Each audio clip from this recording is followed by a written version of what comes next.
Bonjour chers élèves, aujourd'hui je vais vous présenter une nouvelle leçon de lecture. Cette leçon est destinée aux élèves de la 6e année de l'enseignement primaire. Dans le cadre de l'unité didactique 5,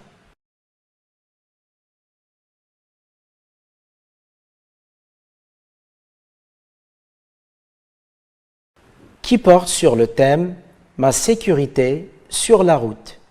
Semaine 1.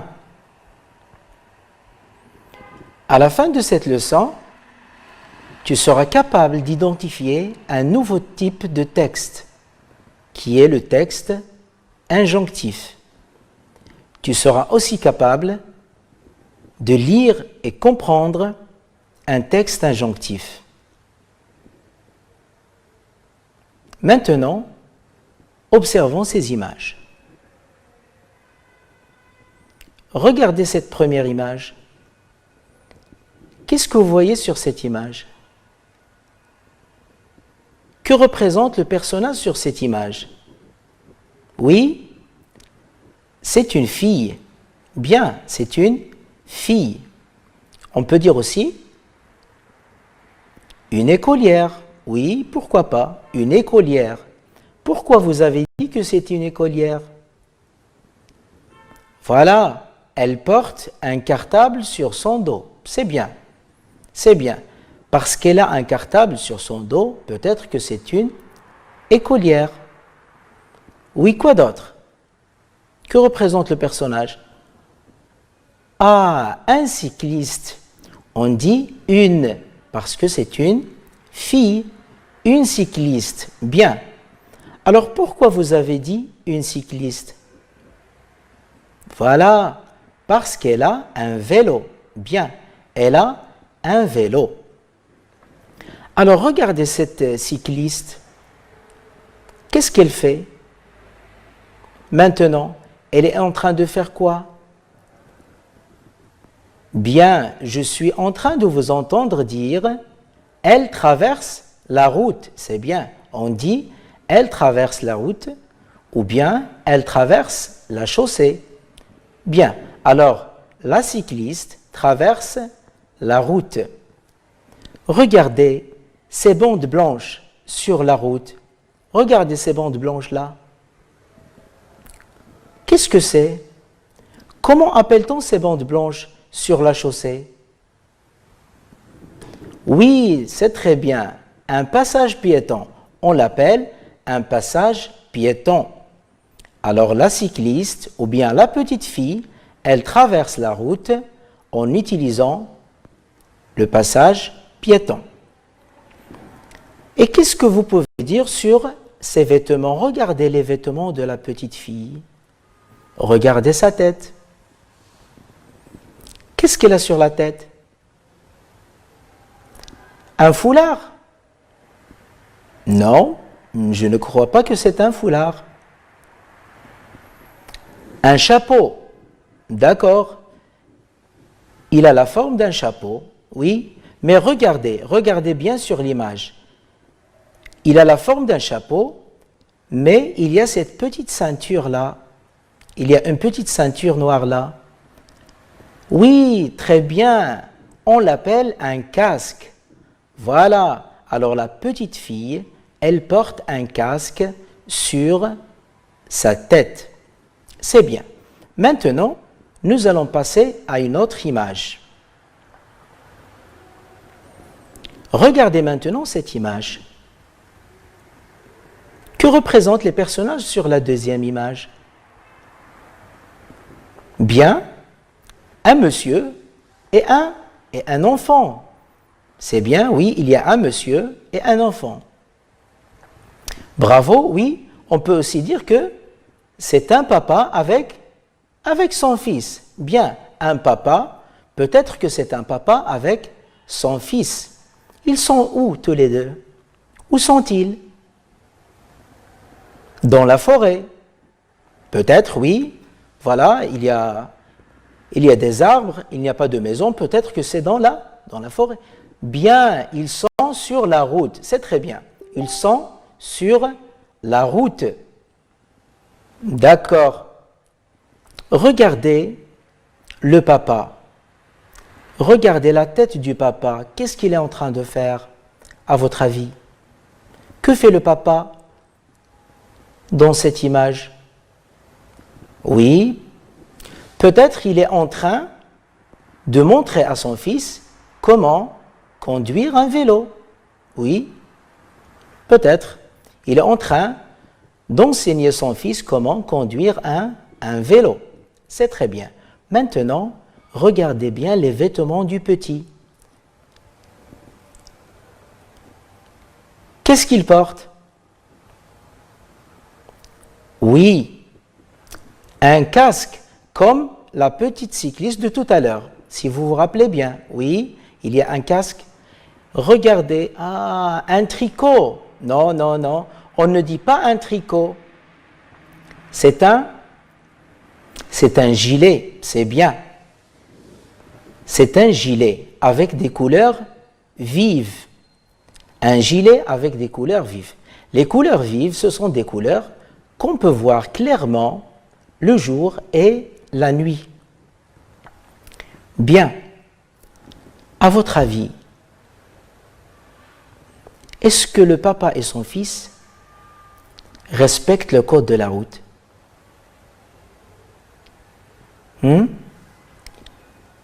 D'accord, on peut dire qu'ils respectent le code de la route. Pourquoi? Parce qu'ils marchent d'abord tout à fait à droite, oui. Ils portent tous les deux un casque, c'est bien, oui. Ah, vous avez une autre réponse? Alors pourquoi vous dites qu'ils ne respectent pas le code de la route? Ah, le petit ne doit pas marcher sur la route, ne doit pas marcher, ne doit pas rouler sur la chaussée. D'accord, on va voir. On va voir si tous les deux ils respectent le code de la route ou non. Maintenant, puisqu'on a vu la première image et la deuxième, d'après vous, de quoi va parler notre texte d'aujourd'hui? Le cycliste, oui, peut-être que notre texte va parler du cycliste. De quoi d'autre?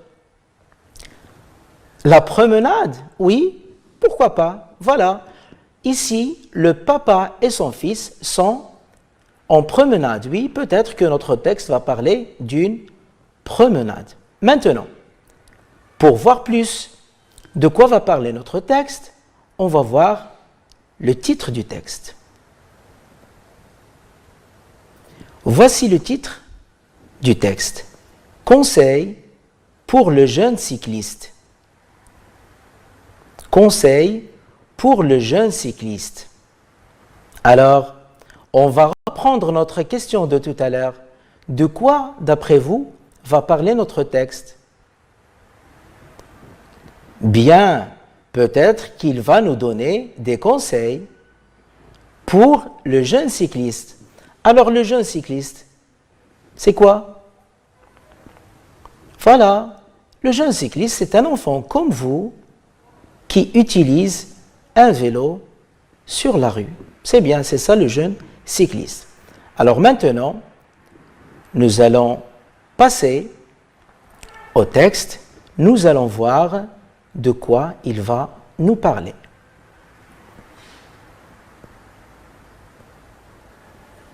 Voici notre texte. Je vais lire le texte. Vous allez suivre avec moi. Conseil pour le jeune cycliste. 1. Respecte le code de la route.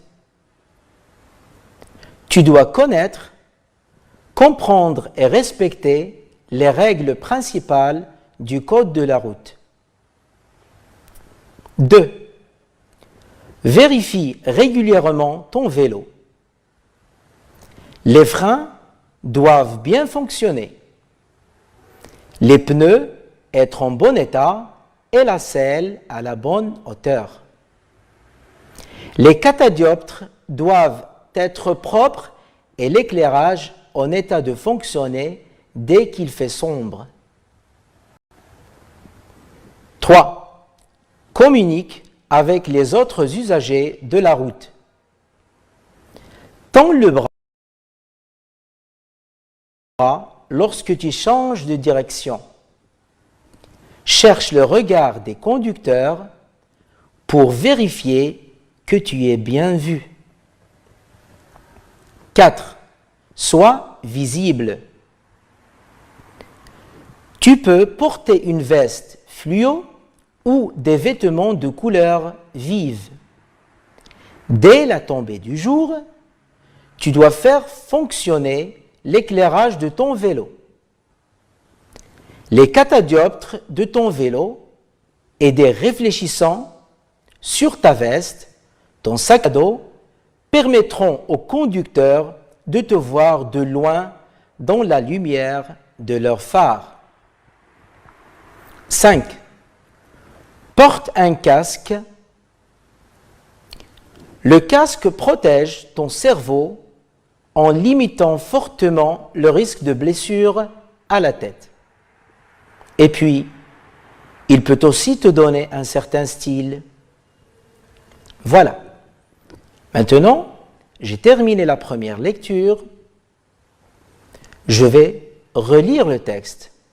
Alors, s'il vous plaît, suivez bien attentivement avec moi, car à la fin, je vais vous poser des questions. D'accord? Je reprends.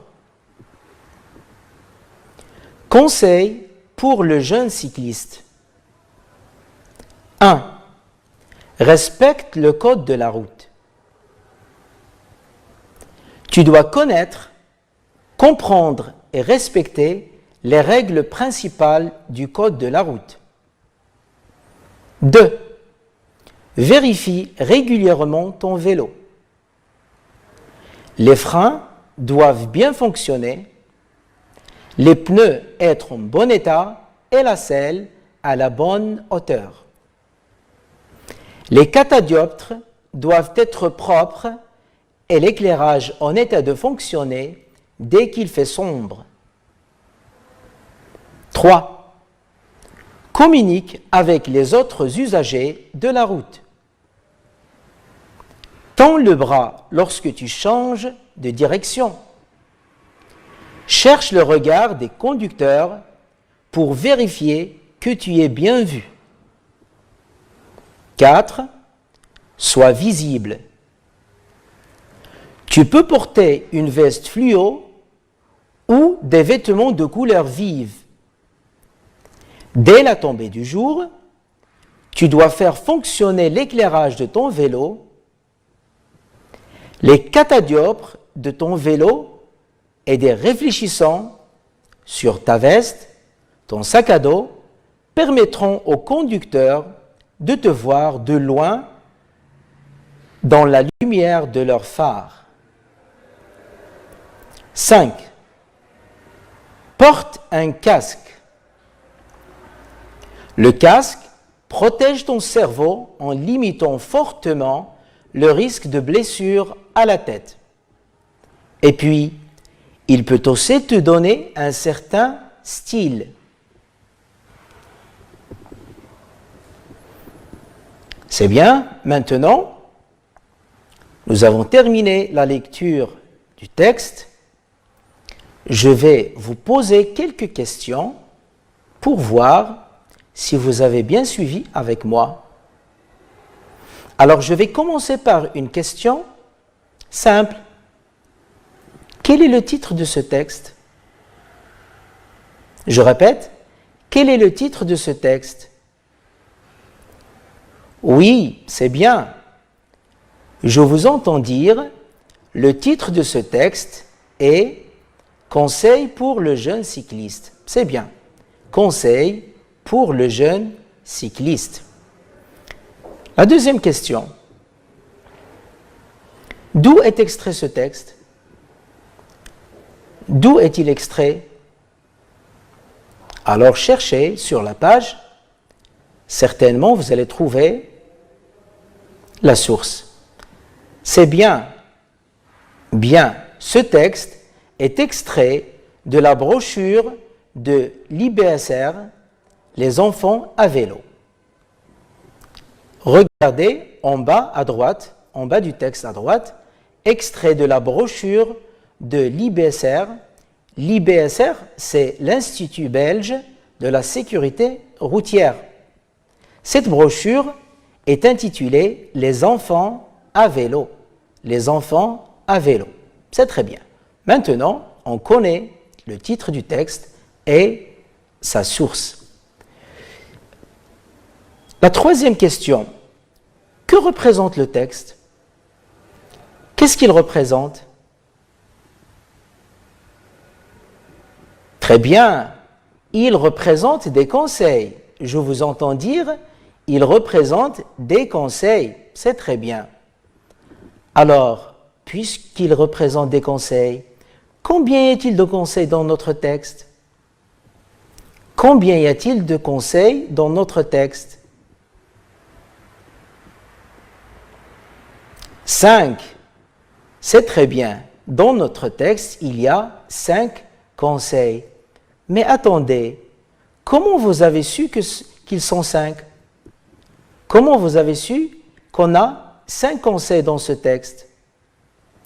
Oui, bien évidemment, parce qu'ils sont numérotés. C'est très bien. Regardez les numéros à gauche. On a 1, 2, 3, 4, 5. Alors, le texte nous donne 5 conseils pour le jeune cycliste. Alors, maintenant, on est d'accord. Dans le texte, il y a des conseils pour le jeune cycliste, c'est-à-dire pour vous, quand vous utilisez vos vélos sur la route. Bien. Qui peut me donner le premier conseil dans le texte? Allez-y. Le premier conseil dans ce texte est... Oui, c'est bien. Le premier conseil est « Respecte le code de la route ». Respecte le code de la route. Pardon? Bien. Et le dernier conseil? Quel est le dernier conseil de la route? Quel est le dernier conseil, pardon, dans le texte? Oui, porte un casque. Le dernier conseil, porte un casque. C'est très bien. Jusqu'à présent, nous avons vu un nouveau type de texte qui est un texte injonctif. Dans la séance prochaine, Inch'Allah, nous allons voir les caractéristiques de ce texte. Pourquoi? Parce que vous avez remarqué que ce texte ne ressemble pas aux autres textes que vous avez vus dès le début de l'année. Alors, c'est un texte avec des caractéristiques spéciales que nous allons découvrir dans la séance prochaine. C'est ainsi que prend terme